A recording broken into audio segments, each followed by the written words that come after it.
we'll get to how this impacts Daniel Jones, I guess, right now. Let's just do it right now. So we didn't spend on a high-end backup, right? That was option one.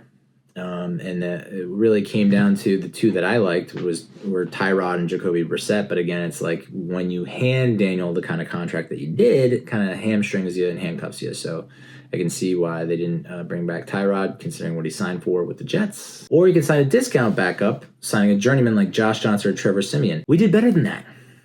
We brought in a guy who's a quote-unquote discount backup who isn't a journeyman, who's on the younger side. Not a Josh Johnson or Trevor Siemian. Neither of which, oh my God. Both of those names make me sweat a little bit. Yeah. So, I'm over the moon that we got Drew Lock. And then people are saying, well, just because we signed Drew Lock doesn't mean that we're ruling out the Giants making a move for a quarterback in the top, in the first round. It's just like, I think it kind of does. I think it does kind of rule it out. I don't think that you can. I just don't see that happening. But the draft comes around. Option one, the Giants trade into the top three to ensure a top quarterback prospect. Caleb Williams, Drake May, or Jaden Daniels, I guess, is the third. Option two, you take a quarterback with the sixth pick. And some are thinking that Jaden Daniels could. Well, I think previously, a couple weeks ago, they would think that Jaden Daniels might slide to 6. But now there's talk about fucking, I don't know. J.J. McCarthy? No. Option 3, use a later pick on a quarterback, which I think before they did make the big trade for Brian Burns, it seemed like I would have been cool with that, using one of the 2 second-round picks on a quarterback, like J.J. McCarthy, Bo Nix, or Michael Penix Jr. And, the two biggest examples of that working out, Jalen Hurts and Jordan Love, right?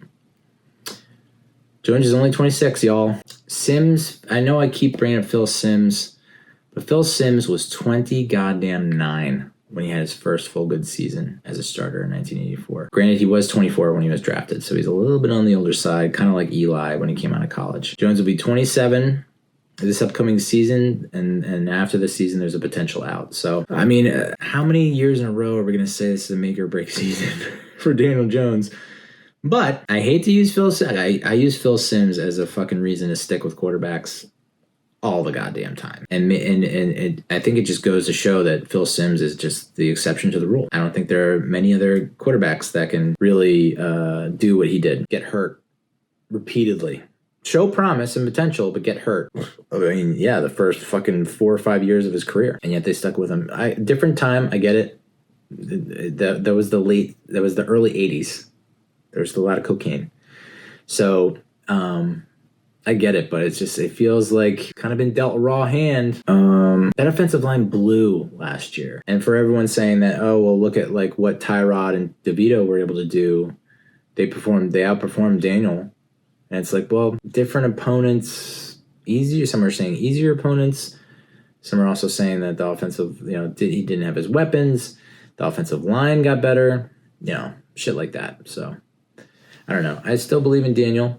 People are writing him off left and right, and they're like, and it seems like every move I see someone, tweeting or writing like, oh, Joe Shane, DJ's next, get him off my team, da-da-da. It's just like, I can't believe how quickly we can go from love to hate. And I know that's ironic because I hate Saquon Barkley. And I didn't as of Monday at 11:59 a.m. So I get how it's NFL, not for long. It's crazy how things can turn quickly against a player or even for a player. But I don't think we've seen the last of DJ, and I don't think we've seen his best play. I think it's still to come. It is disheartening to hear reports about how being leaked that the Dable and Kafka, the coaching staff, QB's coach, Shea Tierney, I think, like it is disheartening to hear that they said that he cannot make decisions, that he cannot process defenses, that they told him that if he doesn't have the first option to take off and run in the B gap. And I guess defenses caught on to that, and so they did not allow for a B gap. That is disheartening. I choose not to believe it. So deal with it. Bold prediction. I think he gets back on track. And I think he has a season similar to 2022, if not a little bit better. Because I think by now, he's got to have a fire under his ass. He's like, whoa, fucking Saquon's gone. As much as Daniel Jones can have a fire under his butt cheeks. They signed Drew Lock. Like, I just think he's got to have some kind of desire or will. And everyone has said that about him, that he is, if anything, they need to tell him to pump the brakes on the rehab because he's like too intense about it. So there's no question about his work ethic. It's literally his ability to process schemes and defenses. How do you get better at that? So feels like, odds are, I get it. I'm also a realist in addition to being an idealist. I understand that he very easily could be off the team after next season. But I also have visions of grandeur for this man. I really do think that he still has a lot more to prove and a lot more to show.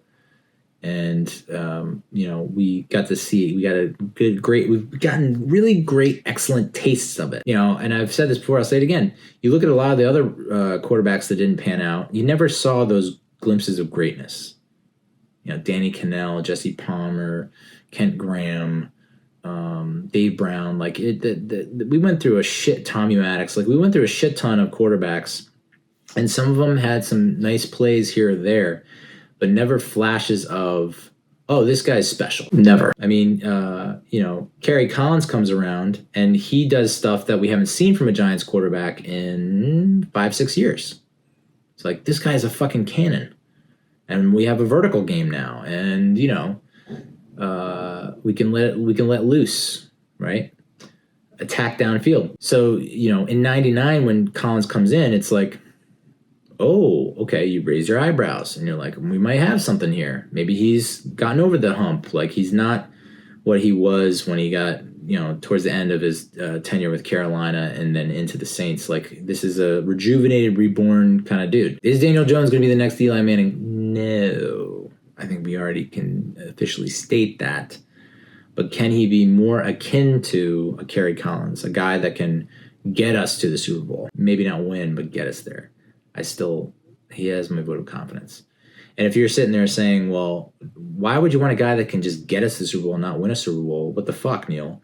It's like, beggars can't be choosers, and it's been a pretty severe drought. So I'm rooting for the guy, just like I was rooting for Saquon before he betrayed us and became a turncoat.